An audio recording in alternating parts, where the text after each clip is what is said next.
Welcome to a Wonder Junkie podcast. I'm your host, Ryan Anderson.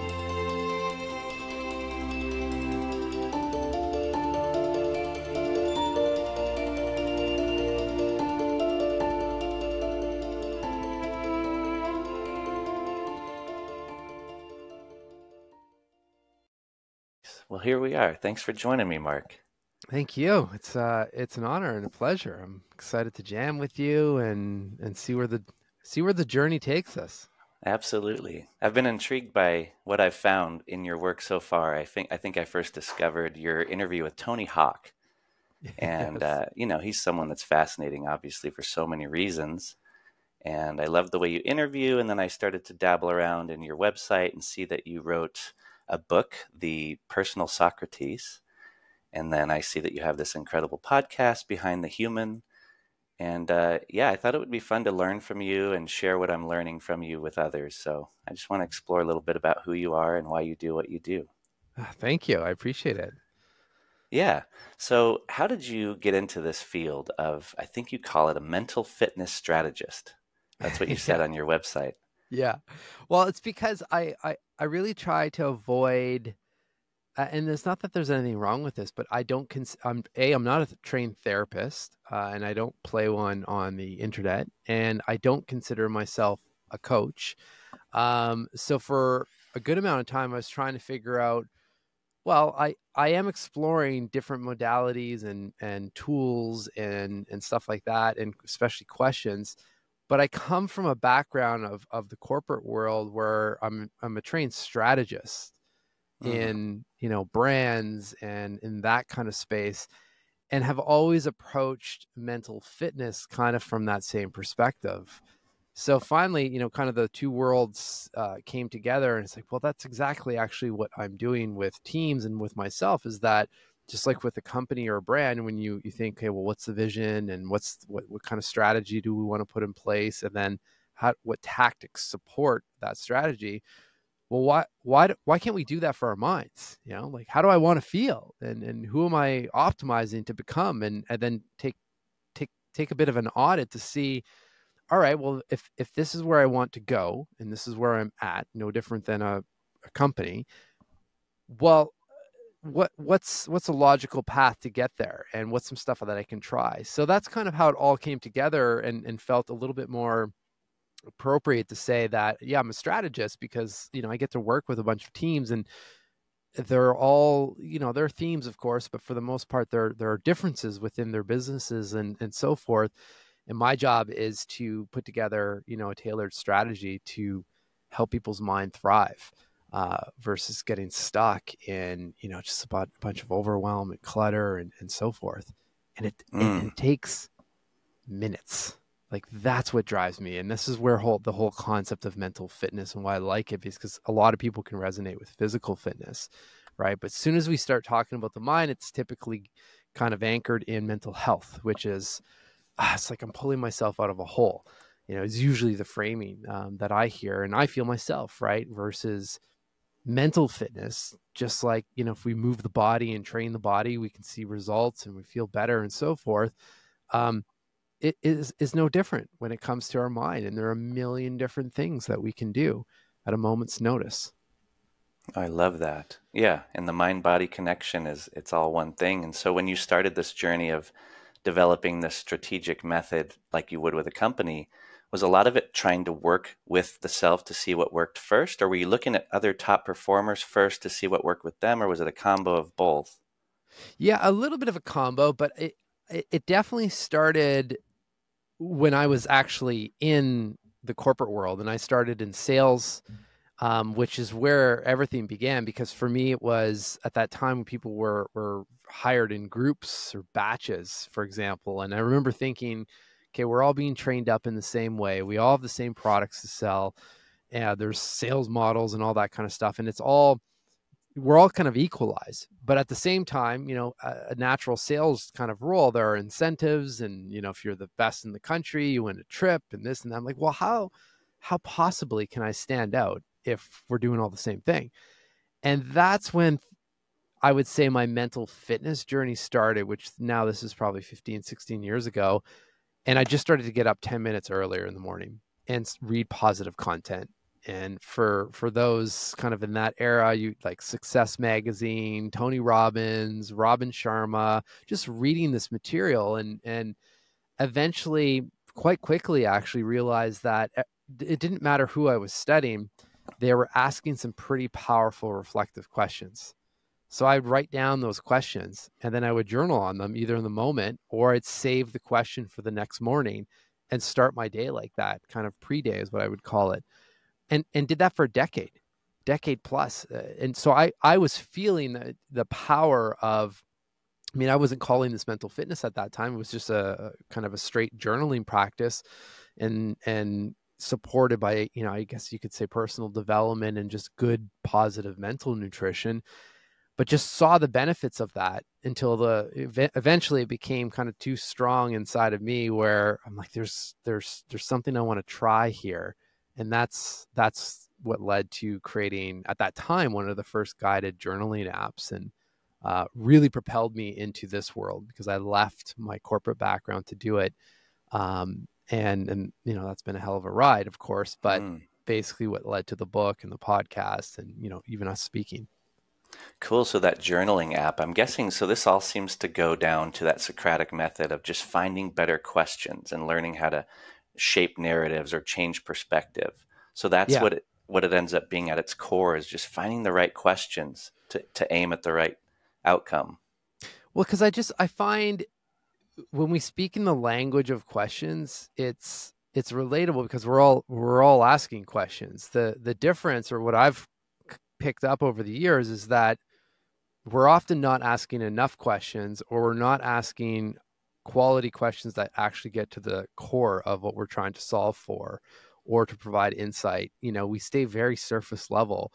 And I don't say that from a place of judgment. It seems to be the norm now more than ever, just with everything going on in the world. And when you layer on a bunch of external stress and pressure and, like just open up any kind of news like fear and this and that, it's hard to get past all of that noise. So we end up asking really surface level questions, which lead to surface level results, right? Or insight, I should say. So I noticed with a journaling practice, like I said, I mean, 100% of the people that I was studying had a practice like this. I'd say 80% of them had a meditation practice, but 100% of them were asking powerful questions, which is that's all journaling is. It's just reflection. We get hung up sometimes just because I've been in that space specifically for a while now, where people think it's like, oh, it's the diary, it's the candle, the Hollywood version, and it's the boy girl, writing about their crush at school, which there's nothing wrong with that. But that's not what I'm talking about. I'm talking about a question that literally can change your life, that I've experienced and I've seen others experience, or a question that, less grandiose, can change your mood or your mindset or your perspective in an instant and pull us out of that, any kind of mental torture we may be in. Like, that's the stuff that is, powerful. And I wish more people had access to it, because I think we'd have less of a mental health pandemic out there. I mean, 'cause there's a lot of people struggling, and it doesn't have to be like that. Yeah, it's amazing. And a lot of these questions that we're going to get into some of these, but I'd imagine they don't come up with always answers, but they come up with more questions. So it leads you down this ever expanding, non-limiting way of going and approaching the world, because that's what curiosity and wonder truly is supposed to do, is to expand you, not to find the end all answer. Yeah. So it leads you down that path, and it probably ends up being like an infinite game instead of that finite game at that point.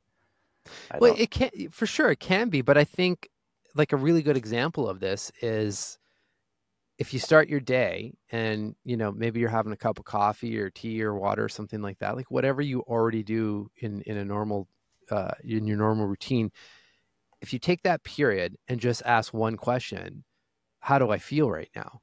One word, and give yourself the boundaries of a one word answer. Okay, I feel stressed. Well, why? And then that's when we start getting to, okay, well, if I feel stressed and it's this thing that's fueling that stress, well, can I cut the fuel source? Right. So it doesn't have to be infinite. You can, of course, keep pushing and keep digging and uncovering more and more insight. But as an example, 2-3 questions in, you can start the day from a completely different perspective and energy by literally 2-3 minutes of reflection while your coffee's brewing. Like, this is the kind of stuff that I feel, and the more you do it, the more you train your mind to pick up on how you are feeling and so forth, and then it doesn't stack and compound and become exponential in your mind, where what then happens, and I've, I fall victim to this as well, but it's like, oh, my neck's a bit tight, or my shoulders are getting, like, I need a massage or something. Typically, if that's coming up and it's not because of some sort of physical situation, you're like, that's internal stress that's causing physical ailments, right? Which these check-ins, it's not the only way to do this, but it's one pretty powerful way to just self-regulate and understand what's going on, and be able to make some course corrections on a daily basis that then lead us closer and closer to wherever we're striving to go. Nice. I like that. It's so, instead of it being abstract or this infinite thing where it keeps going, you're actually trying to find the most practical, useful behavioral shifts that you can find immediately. Yeah. Well, and just giving that's ourselves great. the opportunity to process, right? I know obviously some of your work. My brother-in-law is a longtime police officer, and we've had chats in the past too of just like, you guys see some pretty wild stuff out there that I know there's, it probably varies by state and country and province, but from what I hear from, at least from my brother-in-law, like, there's not a ton of support to process, some of the stuff that all of you have to deal with. And obviously we're incredibly grateful that you guys are out there doing that. But it's practices like this that can help complement whatever else is being offered by, your employer and so forth, so that it doesn't stay stuck and you're not holding that level of energy. And, you get to this point where it's got to, it reaches a tipping point where it has to be released. Right. And then we get into all this, that's when we get into chronic disease and mental health problems and so forth. Right. So it's just giving ourselves a bit of a pressure release valve, and then also just subtly making, corrections along the way, to get to that point where we're, at least this is my goal, to feel, wake up feeling good more days than not. Yeah. And it sounded, before we got on the recording, you said you were coaching some clients or a client in Germany, and it sounded like you did some Wim Hof style breathing. So you do a lot of the somatic practices in your Yeah. practice. Yeah. Well, So I you try don't to just mix. ask questions, but No. Well, because I find, and this has been some trial and error. I mean, I would say I'm probably most known for kind of the top down approach with questions and thought and whatnot.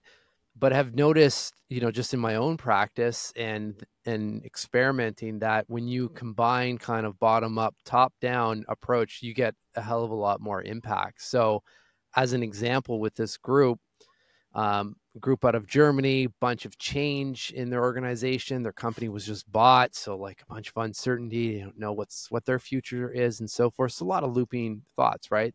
That whole group was checking in, tired, overwhelmed, stressed, fearful, all this stuff. And then, I could jump in and just start, hey, let's think about your practices. Like, what are 2 or 3 things that when you do these activities or rituals, you feel good, like identify this kind of stuff, which would be helpful.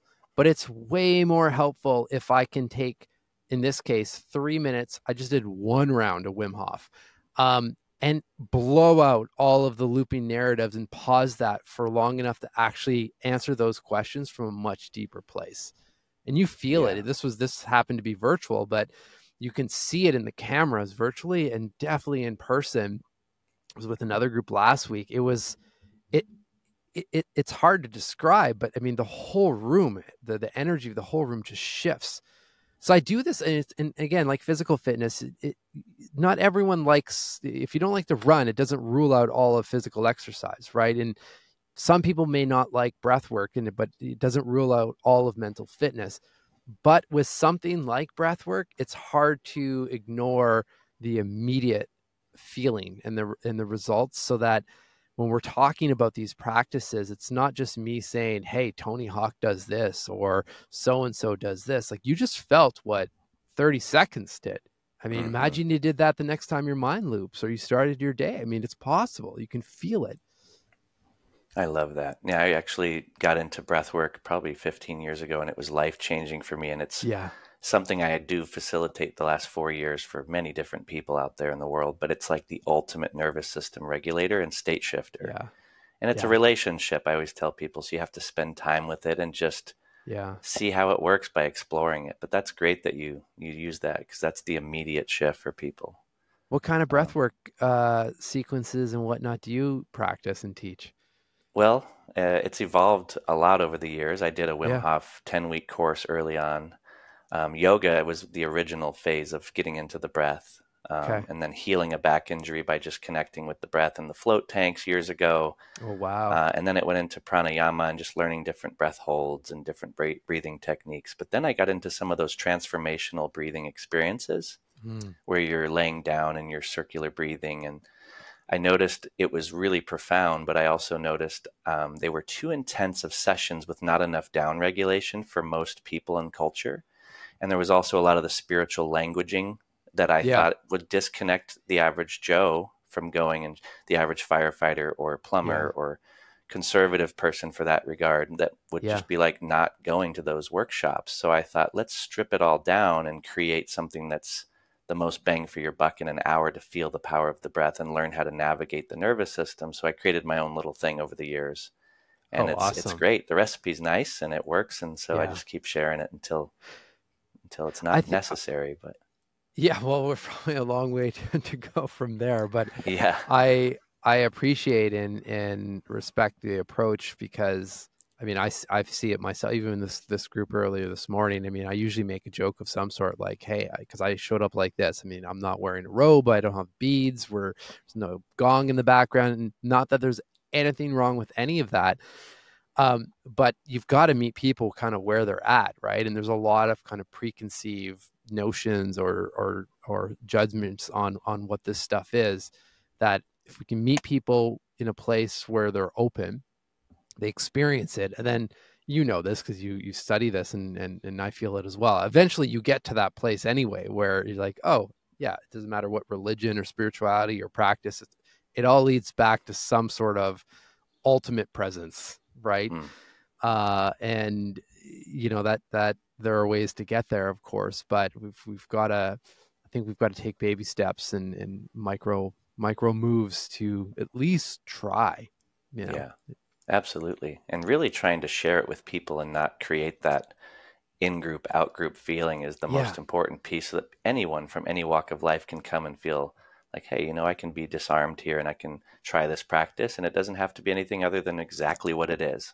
and to exactly. feel it Yeah, for exactly what it is. And slowing down takes more courage and discipline than it does to ramp it up. And for over the sure. years, I've noticed it's always easier to hyperventilate. And everybody in the West, we take yoga and it becomes, full on power core yoga and all the good stuff. But Yeah, it's like, at the essence, how much yin to the yang, how do we counterbalance yeah, our gas pedal here? So I'm more about yeah, teaching people, or reminding them, that they have really good breaks, and that the yeah, breath is like your anchor. And so, yeah, that's yeah. really cool. I'm Well, curious how you went about writing your book. Like, what's that process like, and who did you interview for that, or how did you come up with this mm. book? Yeah, the book was interesting because I mean, I never had a goal to write a book. It kind of just happened in a way. And the part of the story I haven't shared around that journaling app is that when we launched it, we reached a lot of people. We reached 86.9 million people in the first couple of years, Wow. which was and still is crazy to even think about. But in the same year, on the second year when we reached that number of people, I had to shut it down and delete it because the business model actually wasn't working. And I mean, there's a whole other host of reasons, but there's nothing truly that interesting about the story. We made a lot of typical health, like tech startup mistakes, essentially, that led to that. But the reason I share that is that if it wasn't for the mental fitness during that period of my life, because that by far was my rock bottom moment, I could see like the signs were there. I was falling into a deep depression because I was losing hope. You know, I was like, this is clearly the work that lights me up, but what's the path forward here? I just deleted it essentially. Mm. And then eventually through the power of a question, essentially, and from the gentleman that you see right on the cover of the book, Chip Conley, I emailed him and just said, "Hey, here's what's going on. I'm just looking for some advice. I'm pretty lost right now, and it's not good." And he just wrote back one line, one question, and he just said, "What do you want for your life?" And that was that was the moment where it paused all the looping narratives long enough to start thinking about, well, what do I want and what does that look like, and what do I need to do next, and so forth, and start to bring back some hope with a plan forward. And through a little bit more, probably I'll fast forward a little bit, but a little I should say a lot more mental fitness and journaling and so forth eventually got to this place where, yeah, the app didn't work financially, but clearly we hit on a nerve that is resonating with people and that they're looking for a tool like this. So I started to think about, well, what's another way to get these questions out, and the power of journaling from a different perspective.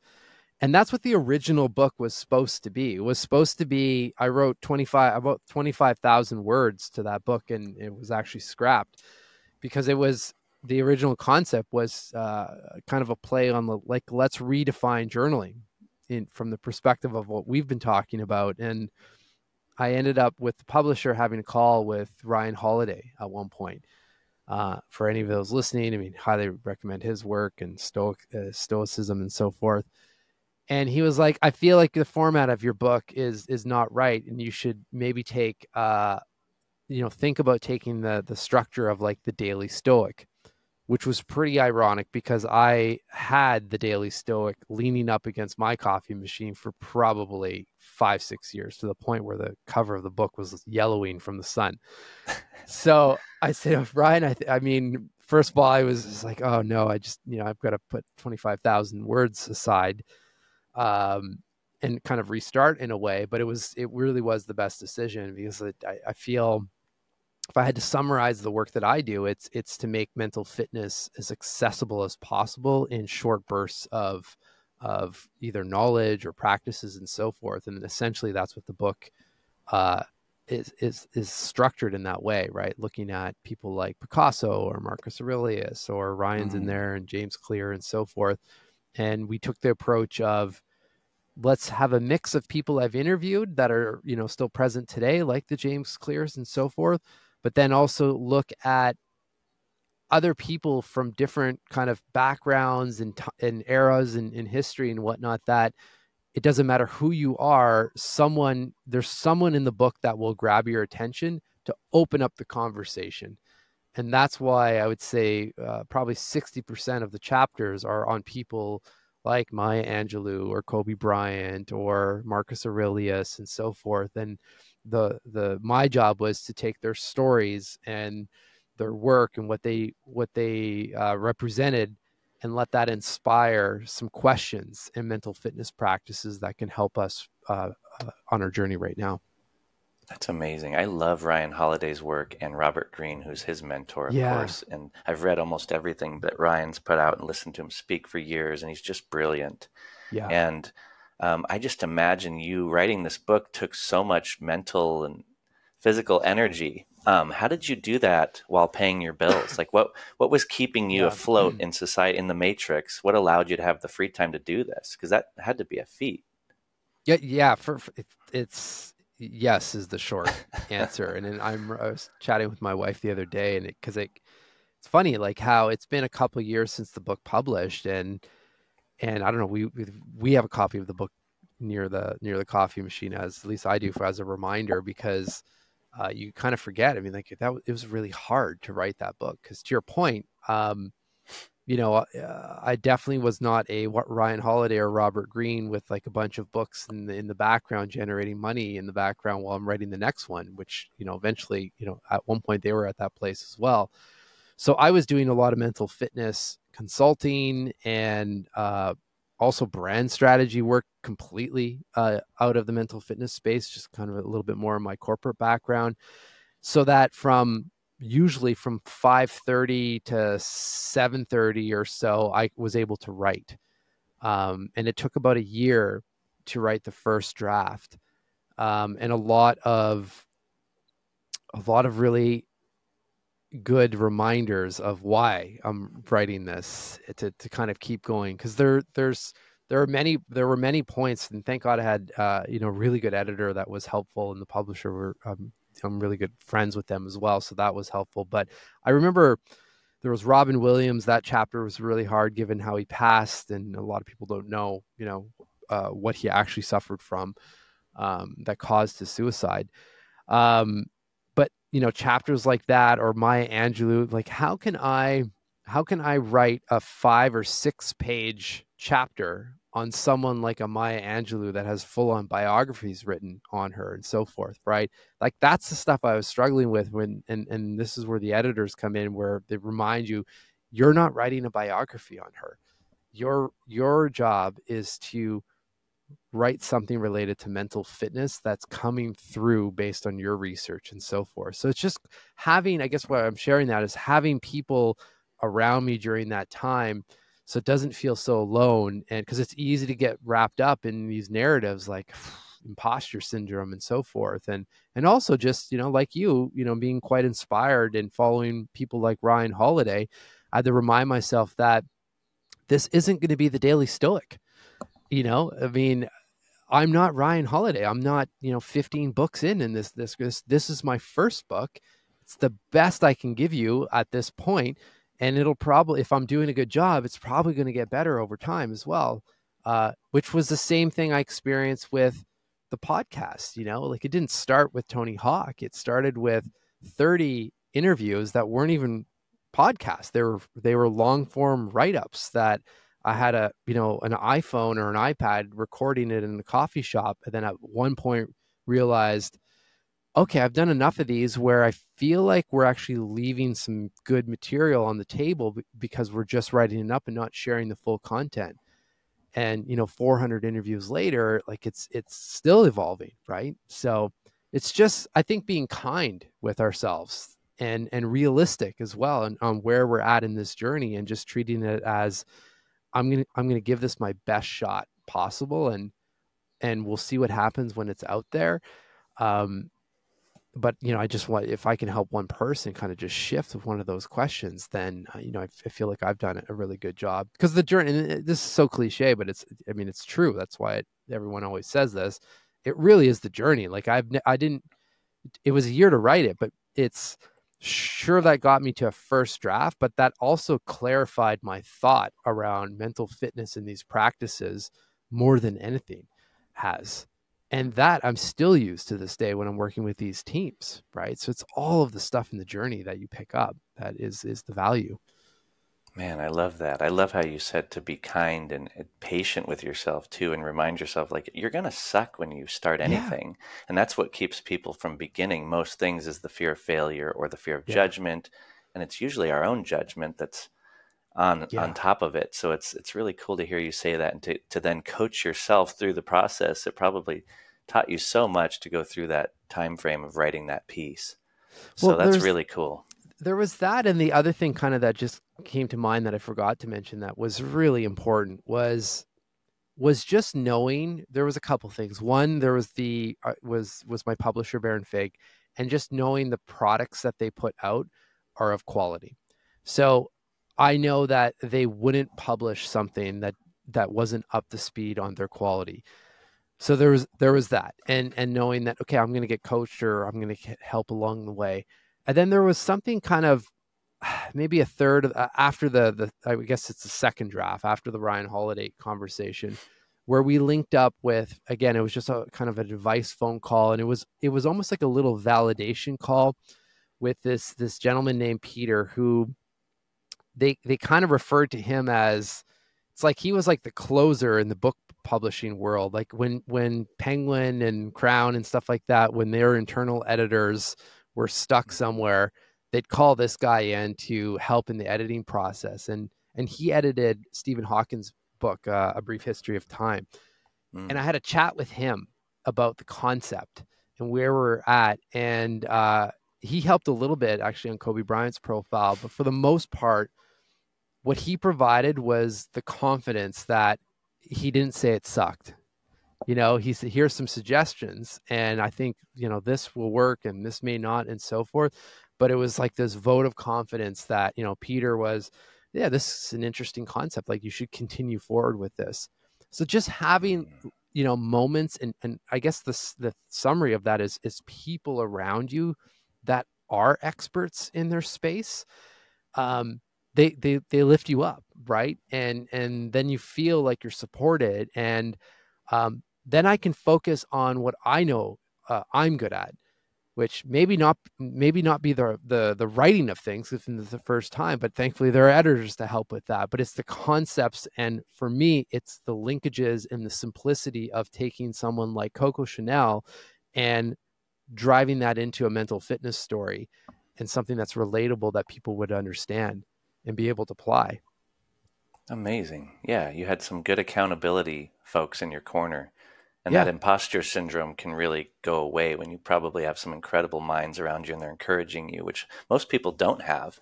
So if that's the case for somebody that's trying to write a book or start a project, would you say to go out of your way and try to find good mentors and accountability folks and people around you? Just try to go out of your way to find that accountability? Because most people Yeah. don't have those types of folks. I can't call Ryan Holiday. We And I know, can. well, I can. He's going to not answer. He's a busy man. But to have that right off the bat is huge. Yeah. But I'm just curious what you would tell people that are just humble folks out in the world that don't have access to maybe some top performers or people around them. I'm curious. Well, yeah, I mean, but I would start with, because I don't, I mean, it's not like I'm texting, Ryan Holiday. I think probably no different than you in terms of just a pretty big fan of his work, and sent an email through his website and said, hey, writing this book, we paid for that call. That was a consulting call. But it was incredibly valuable. And then it also allowed me to write a profile on him, and he sent the work in to do that. But that, so just as a perspective shift, it's very much possible. I mean, and I've noticed this through the podcast too. Like, I have no business interviewing Tony Hawk, but somehow through the network and just doing what I'm doing, it kind of just happened, and so forth. So I think just approaching any of these kind of projects, and I learned this from a gentleman I interviewed, and who's in the book as well, Naveen Jain, from a perspective of, what if it was possible? Or imagine if, this and happened, this happened. And just even journaling on that question in relation to whatever project you're starting, you start from this like beautifully opened up perspective where there's no rules and kind of constraints. Of course, some of that stuff will start to come in eventually, but at least you start there. So I would suggest starting from that place and then trying to see the people that I know or I'm connected with in my network, and maybe that's taking a look at LinkedIn or close friends. There's some pretty awesome humans that I think we often forget about that are there that could and people that want to help us in whatever project that might be there, and start having conversations with those people, and then just get started, right? And just kind of set up some hard rules around. For me, it was, writing every day at that time period. And even if, there was, again, I was mentioning that kind of the Robin Williams profile. I remember when I was really stuck on that, well, I'd take a pause from that one and start doing the research for another, Marcus Aurelius or something, and be like, oh, okay. And that whole process was super fun the writing was really hard. The research and like trying to find different angles was actually really energizing. So I'd oscillate between kind of those two phases so that I try to keep the energy levels up. But yeah, if you can, and then the last thing I'll say is to remind ourselves that we've all done things where initially it felt terrifying and scary and almost unachievable, but then we conquer those things. So when I was writing the book, which felt like a situation like that, I had to often remind myself, well, remember there was that app that you weren't an app developer and had no experience in that space, and somehow you and the team reached almost 90 million people.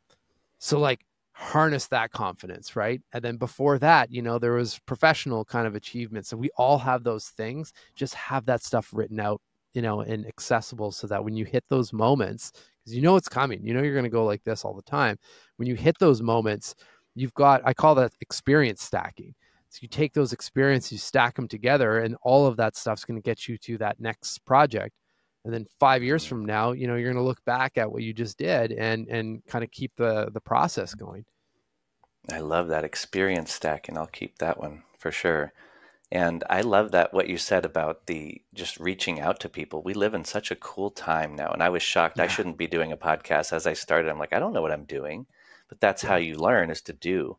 And it's like, I talked to James Hollis, who's written 20 books. I'm like, why is he talking to me? Yeah. But we had a great time chatting, and it was so fun to learn from him, and so humbling. And then I'm like, well, that'll be nice, because it builds that momentum to reach out to the next person. And like you said, everything's hard until it's not, and then you just keep going. So I like what you said there. That's going to be helpful for a lot of people, I'm sure. Good. Yeah. What are like 3 of the best questions you've come across that you could give people in this conversation before they buy the book? What do you think 3 of the most important questions would be if you had to ask the average person that? Or it's always tough to pick, because as you can probably imagine, I tend to collect questions and have a lot of them. And my definition of a high quality question is not necessarily the question itself, but the relevance and timing of the question, right? Like that example I shared from Chip Conley when he said, what do you want for your life? You ask me that today, it serves as like a really nice check-in to see, okay, well, are we on track? But it doesn't pull me out of a deep depression like it did, 6 or 7 years ago. So that it's that relevance and the credibility and so forth that really takes questions to the next level. And if we can just pay attention to that, because they're there all the time, we just need to see them. That's where you get the best bang for your buck. But fail-safe questions, I'd kind of bucket them into definitely having check-in type questions, like we talked about, like how do I feel today? Or one that I often gravitate to is, what am I hearing in the whispers? Like what's in the back corner of the room that's like, it's kind of chirping there, low grade level of sound, but it's always there. Usually that means we need to go to that place and dig a little bit, maybe ask a few more questions, because it's somehow, playing with the mind and there's something there, right? So often when I feel like there's just a lot going on, I'll sit back, take a notebook, and be like, what am I hearing in this situation? Like what guidance am I not hearing that's there? It's just if I stop long enough and be like, oh, this is what I need to do. That's really powerful.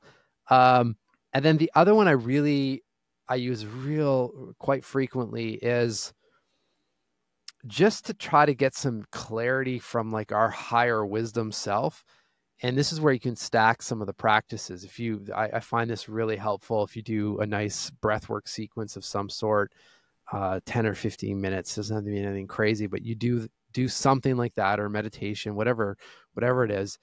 And then just ask yourself, like, what guidance do I need right now? Or what is some people give themselves a different name. Some people say like my higher self, but like kind of the image that I typically have is, even though I've got gray hair or white hair at this point, I kind of visualize like the 80-year-old version of myself. And like, how would that person handle this situation, or look at the next few weeks or so? Like what perspective would they be operating in? And is there anything that I can pull from that right now? And usually I use that when, I'm trying to look for some clarity on something, or have to make a big decision, and just to slow down and get some of that. It's like a slight perspective shift. Obviously it's still coming from you, but you're almost like disconnecting from yourself. Right? I like that. Yeah.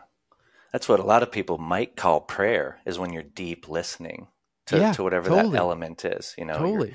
I love to do listening circles with people where that's what we're trying Yes. to do, is to listen to others, but also to, when we get the stick in our hand, take some Yeah. breaths and you settle in and you just start to listen to whatever it is that Yeah. allows you to have that weird, deeper part of yourself. So maybe Yeah. that's What's the message? what is And that? It's so and you cool. can also do it too. I find this fun as well. Like we've talked, you mentioned Ryan, but there's Robert Greene, and often I use this person for podcast related things. Rich Roll, I listen to his show a lot, and be like, what would Rich do in a situation like this?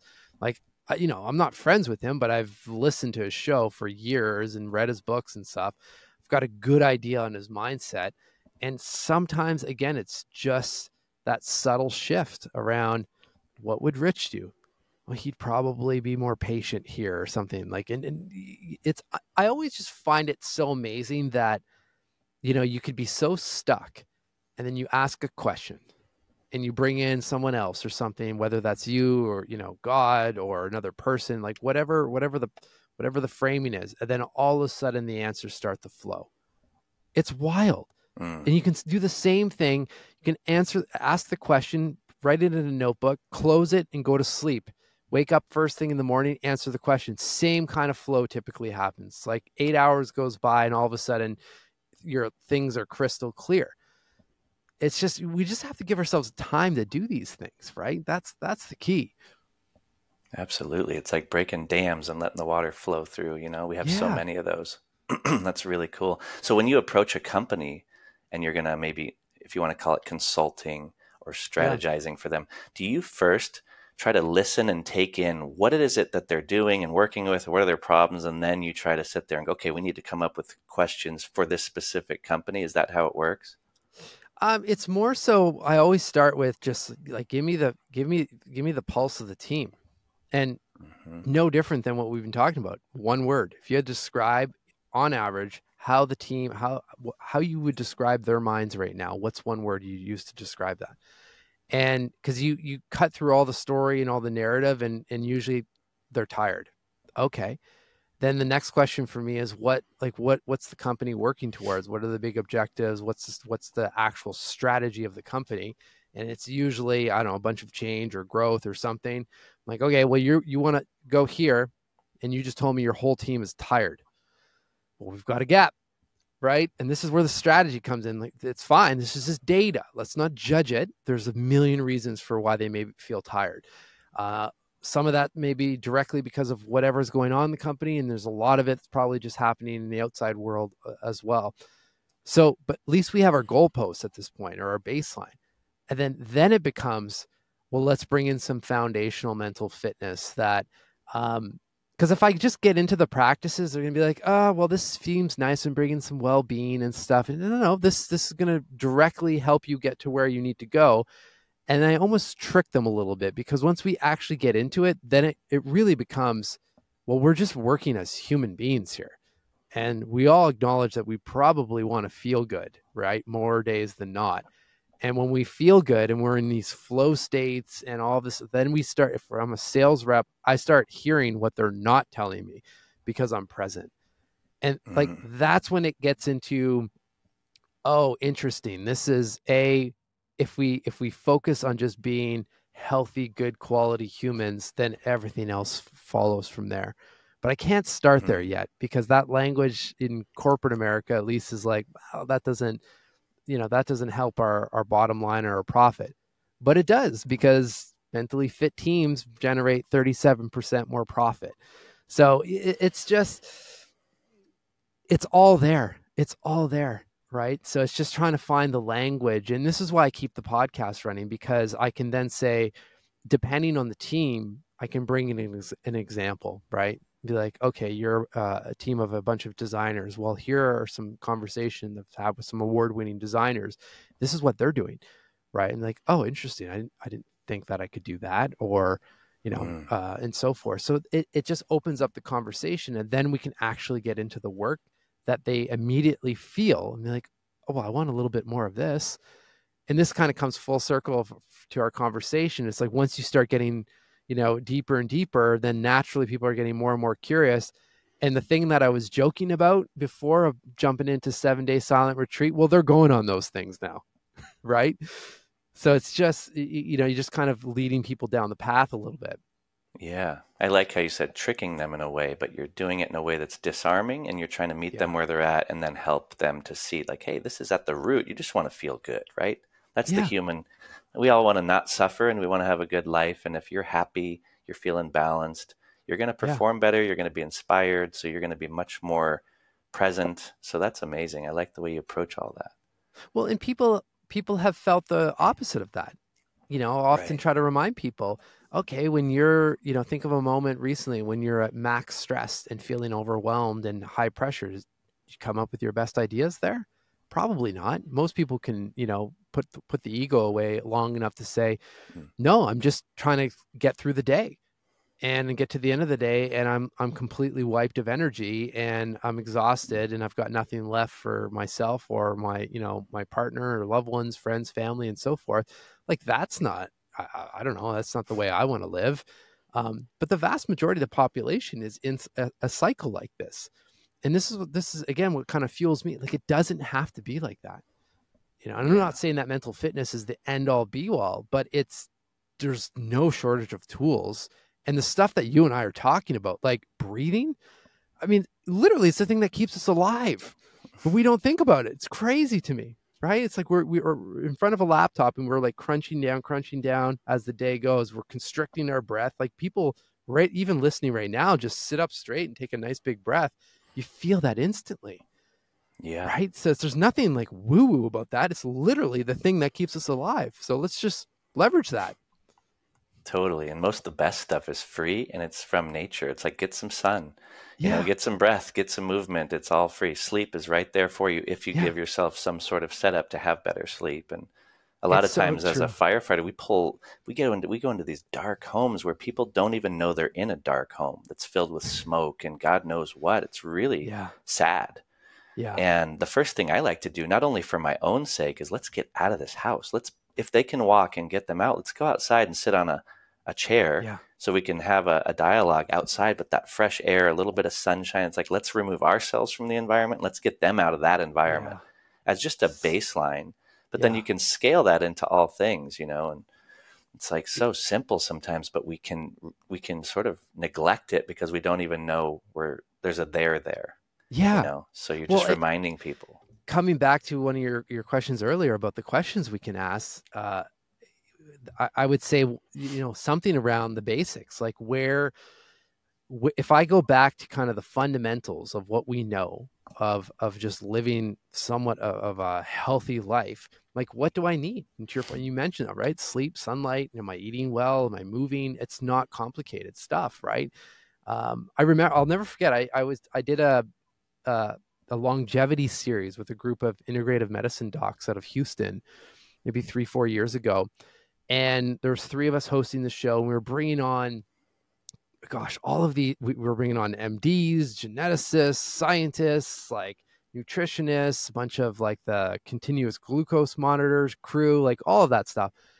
And I mean, fantastic conversations. But at the end of the day, it all just came back to the basics. And we couldn't have scripted it better. Everyone came, well, did I wake up and get some sunlight? Did I move? Did I get outside, take a walk? Am I staying hydrated? So it just, like, we overcomplicate this stuff. Even I'm wearing a Whoop right now. And I remember I interviewed Kristen Holmes from Whoop, VP of Science and Athlete Performance. And I said, okay, Kristen, if we put the tech away, I love the device. It's great. Bunch of insight. But say we didn't have that, what question would you ask? And she just nailed it. She said, am I sleepy when I want to be sleepy? And am I alert when I want to be alert? Like, Right. there's a question, right? That Yeah. one question or two questions, I guess, that can really give you a lot of information around, okay, well, maybe I need to do a little bit of investigation and make a couple little changes so that, when I want to go to sleep, I can actually fall asleep. And that when 2-3 p.m. rolls around, I've got energy to continue. It's amazing. Yeah. And a lot of the slowing down part, we were talking about this, I think, before we recorded, but that's the missing link in our culture of this we praise momentum and we glorify it, we reward it, but we don't seem to think that slowing down, I used to do it myself when I was 30, it took me like 3 years of really reading books about leisure time and in praise of Yeah. idleness and like feeling okay about being slow and still when it's Yeah. necessary to like Yeah. get traction and lower the RPMs a little bit so that you're not just ramping it up and staying busy, which keeps you from even being able to pay attention to those subtleties of the body, of the mind, and Yeah. to even have the creative ideas to leverage yourself a little more instead of just spinning your wheels. Yeah. And so it's really hard for our culture, including the fire culture in particular, but in the West, it's like, what are you going to do today? And if you aren't doing something productive, you're sort of a loser or you're lazy. But if Yeah. I, like yesterday, I went and laid in the float tank, and I always get so much benefit from that 1 hour with Yeah. zero input from the environment. And next thing you know, I had all this clarity of exactly what I needed to say to this person in 3 days and Yeah. exactly what I needed to do for the next year. So I feel like slowing down can be such a powerful tool that we don't implement enough, and it's free. It's another Yeah. one of those things. It's one of the foundations of being bored. We used to call it that. And now there's no Yeah. one being bored ever. And it's like, that's when you get the downloads or the insights. And I don't think we praise it enough, you No, know? well, and it's I 1,000% agree. It's I think it's a superpower and a massive competitive advantage, especially in today's world. And if I really think back of all the people that I've had the pleasure to study, the theme, the through line is they do something to still their mind and to slow it down, right? There's different ways you can do that, but like to your point, that's where the next book idea comes, or the thought, or the strategy shift, or whatever it is.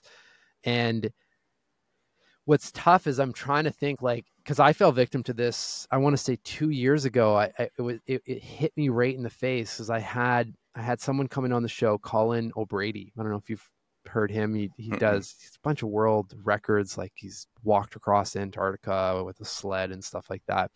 So anyway, his whole story was he does these extreme things, but he wanted to provide. And when you do those extreme things for long periods of time, I mean, this is exactly what you and I are talking about. Like the stillness is naturally built in because you're in this environment. He's got to walk for days, kind of thing.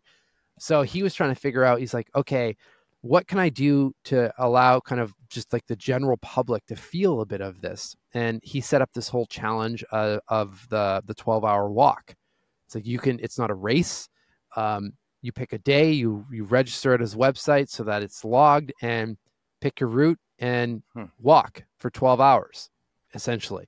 No outside input, no podcast, music, just walk. Hmm. So he was coming on the show, so I was like, I'm going to do it. And just massively underrated how hard walking would be at that duration. Is a fairly fit guy. I'm like, oh, this is all right. Like, I can't wait to try this out.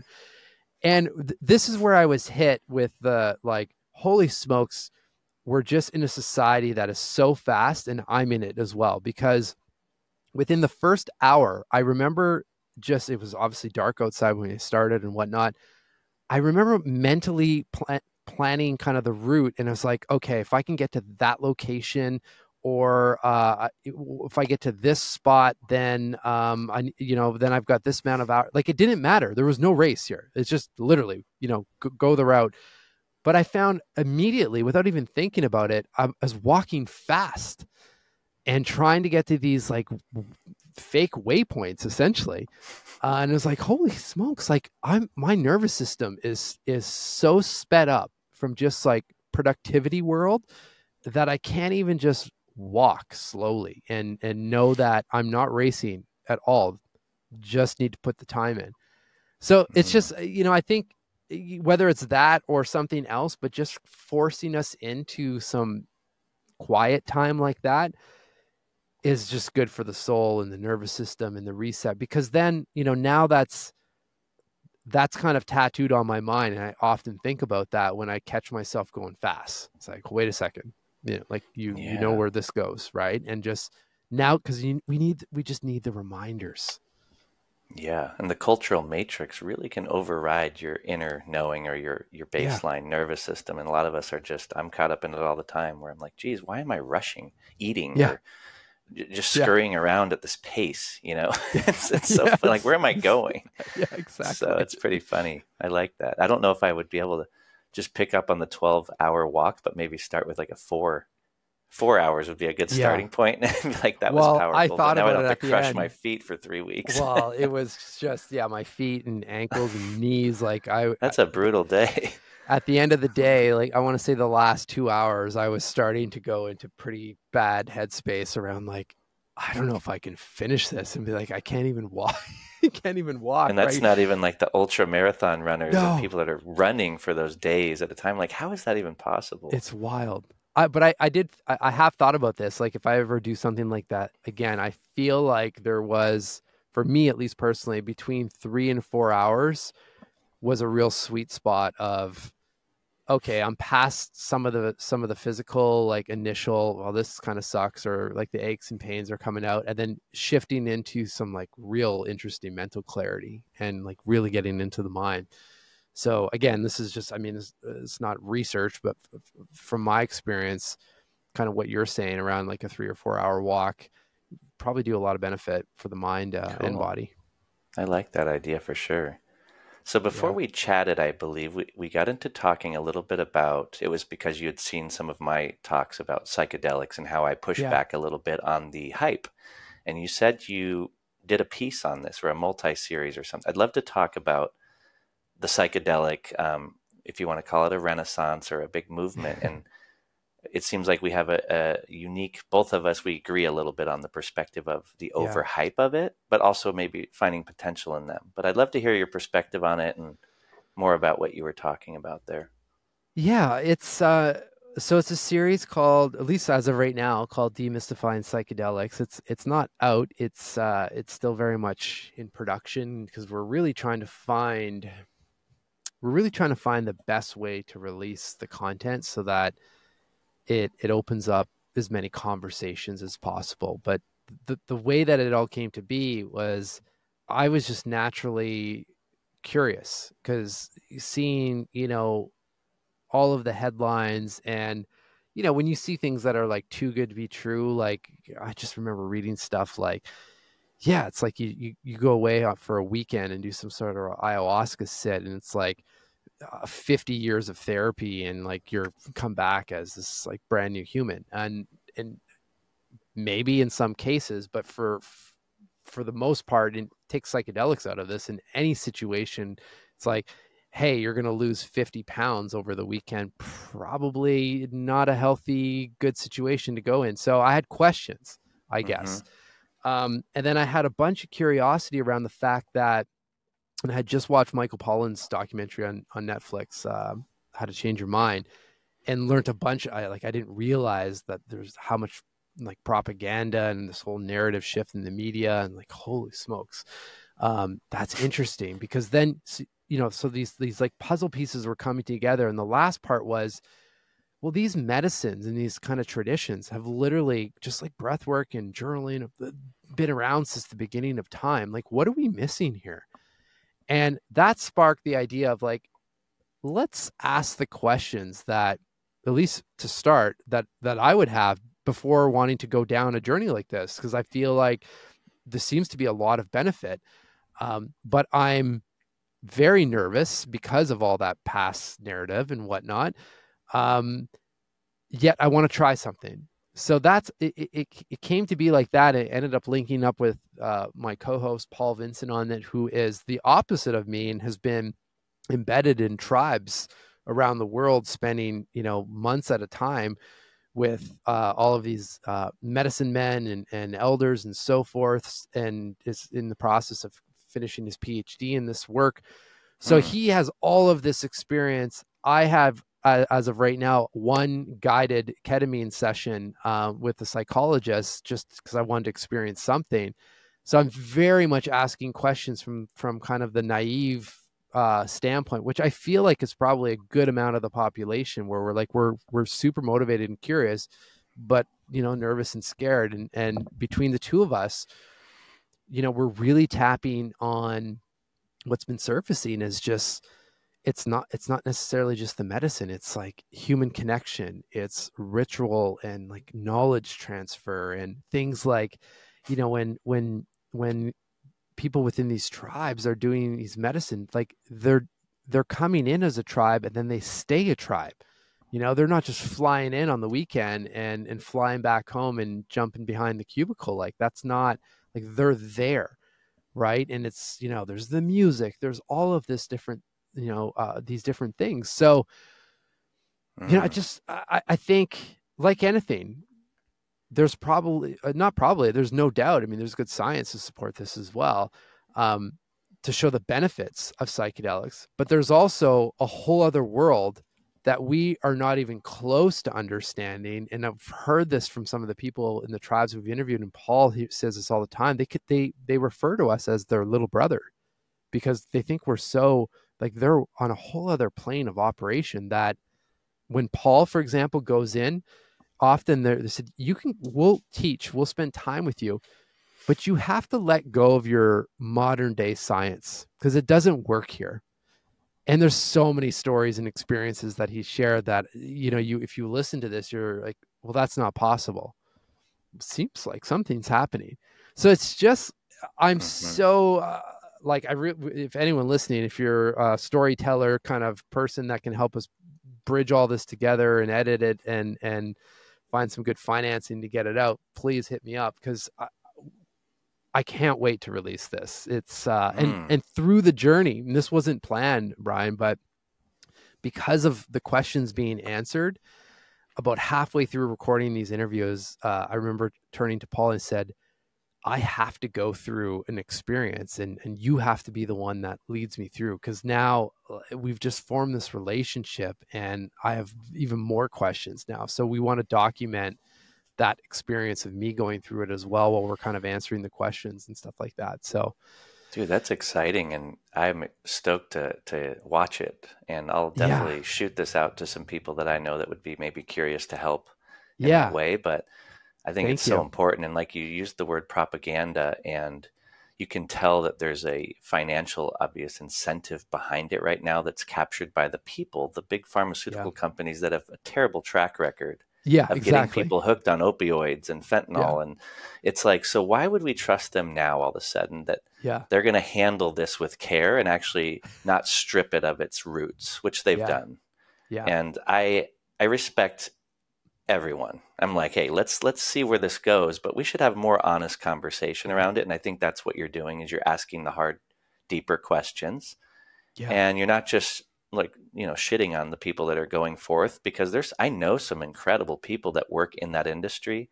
And I've had my own personal experiences that were incredible, and you can't find a language for them. And when you do seek to find languaging for it, it goes back thousands of years, and you do find it coming from the ancestors and from different tribes. And so it's funny how the West does that with everything. We did it with yoga.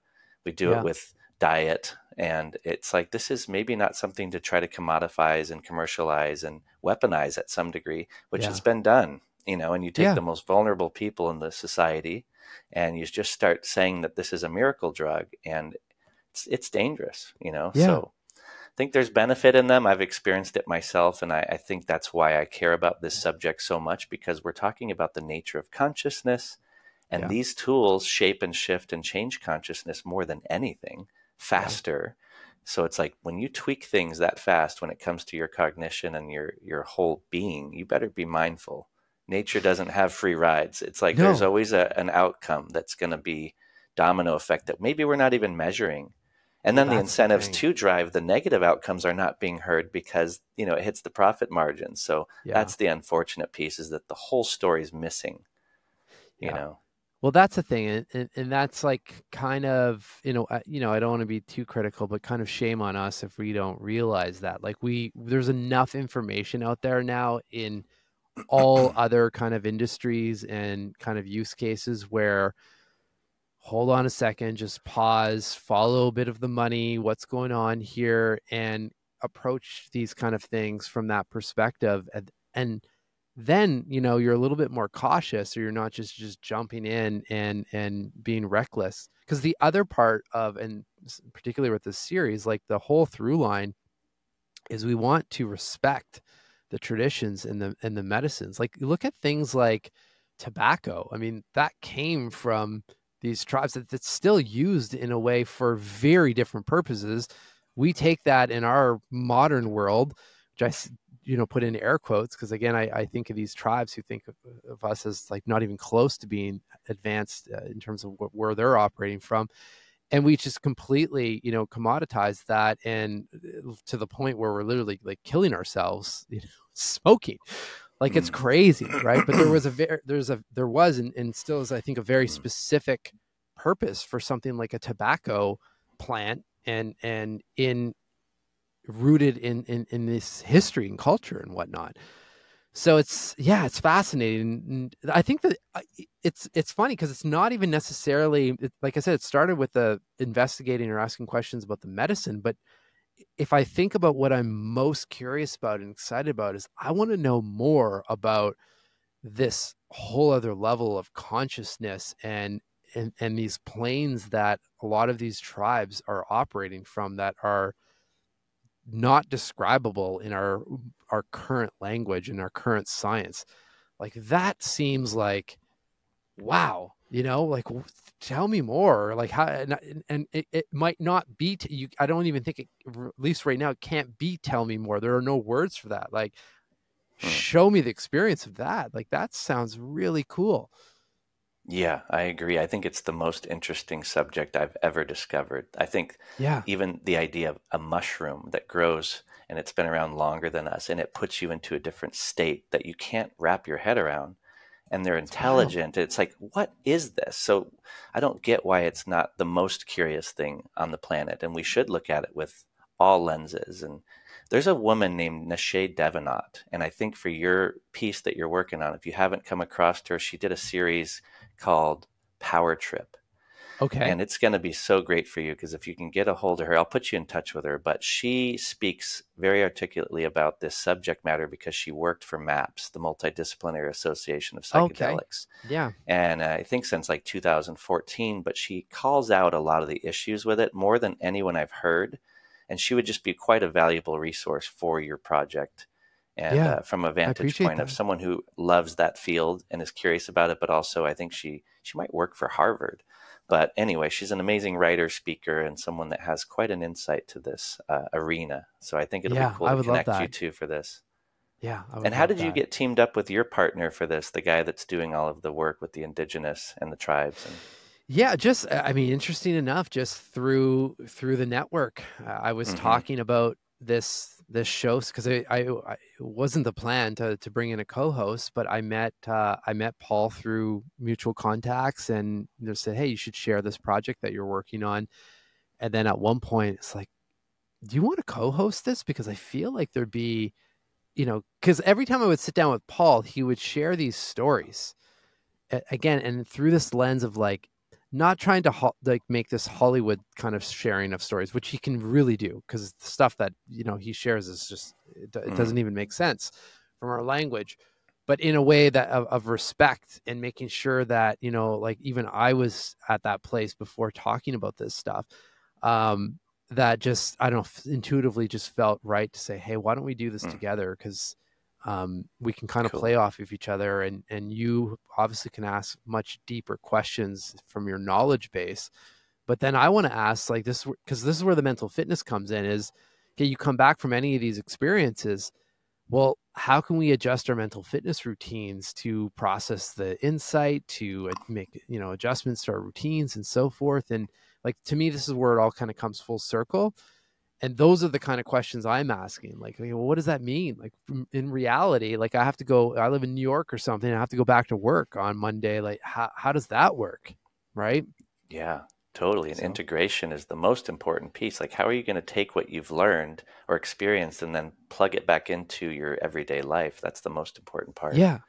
Well, and So that's that's what really, like I said, I've only had the one experience, but it was so obvious, in my sense, I wrote my own mental fitness kind of pre and post protocol. I mean, the psychologist I was working with was fantastic. We did have integration calls, but I remember thinking, okay, what she's suggesting makes perfect sense, but it makes perfect sense because I already have a journaling practice and I already have some of these other practices in play, which is not the vast majority of the population. So I was even thinking there, like there's someone that is really good in her field, But if someone is starting from nothing, like that's a Mm-hmm. lot to take in. Sure Right. So this is. is where it's like, it becomes, at least for me, it's becoming more and more interesting, and where I think we can connect a lot of, at least what I call mental fitness, to kind of big scale insight and direction and stuff like that. And hopefully have a little bit more ease when we try to apply some of what's coming up and so forth. Yeah. There's a woman I know named Deanne Adamson, and she, like 15 years ago or so, went down to a ibogaine clinic and saw what was happening there. She was a clinical therapist, I believe, or psychologist. I forget what her field exactly, but she started to see the stuckness of the Western medicine. But she went down, saw some psychedelic experiences happening and seeing these transformations, but realized there was no integration at that time. So these Yeah. guys would go from these radical experiences to, back to civilization, like you said. So Yeah. she created a company called Being True to You, and it's all about training people to help them coach people through this process if they are going to have a psychedelic Sure. experience.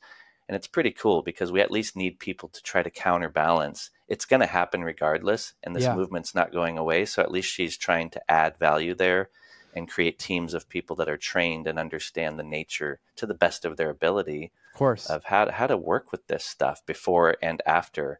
And it's pretty cool. At least there's people doing that kind of work. But Yeah. Yeah. No, I'm yeah, definitely encouraged. But I do think, like, I mean, you've kind of alluded to this. I mean, I think we just need to slow down a little bit and ask some questions, essentially, yeah. so we don't screw it up, Yeah, there's you a know? deployment happening, and it's definitely a push with lots of money behind it. And it's like, this is going to be interesting to see the outcome. Yeah. And Jamie Wheels, one of those thought leaders who's the Yeah. flow genome guy, he really is good at criticizing the movement in a way that makes sense. And I thought you might be interested in Wade Davis too. He's one of my favorite people on the planet. He's been Wade around for Davis. years. He's written Yeah. books, He, podcasts. He's done a lot of work, but he knows the indigenous.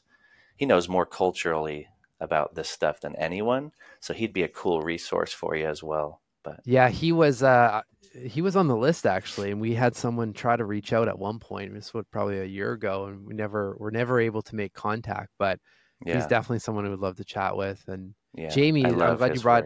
work. Jamie's been on the podcast. I mean, years back now, but I never talked to him about this. So he's someone I should probably reconnect with as well. Yeah, he'd be great. He's really good at it. He was at the MAPS conference and did a whole hour just talking about where it's going and the Yeah, downside, and he's so good at that. So, and yeah, he's a good speaker too, you know that. So, yeah.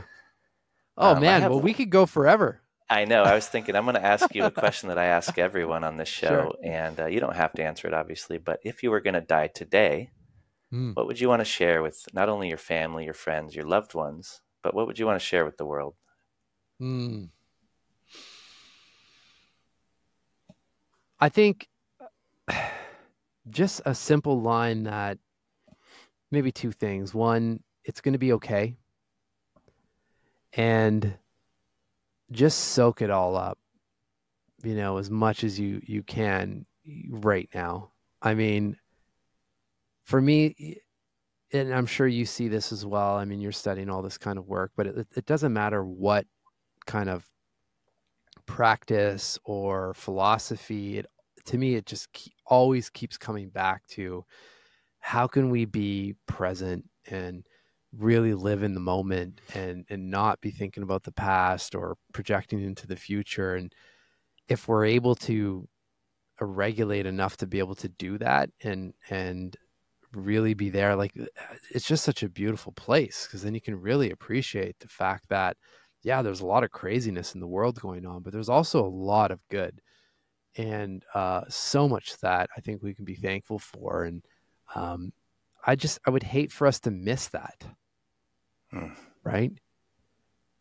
Yeah, soak it all up is what I heard initially. I love that. And Yeah. taking account for what's right, what's going good, be grateful. I love that. Be present. It's amazing. Dude, this has been fun. I appreciate your time today, and I've loved exploring this with you. So, Right back yeah. at you. Just Yeah, we'll great stay in touch, questions. and we'll Yeah, share some fun resources, I'm sure. I really enjoyed this. for sure. Be All well, right, my brother. brother. Thank you for listening to the episode. Be sure to subscribe to the show on Spotify, YouTube, and iTunes, and rate the show. I hope you enjoyed the episode. What we call reality is in fact nothing more than a culturally sanctioned and linguistically reinforced hallucination.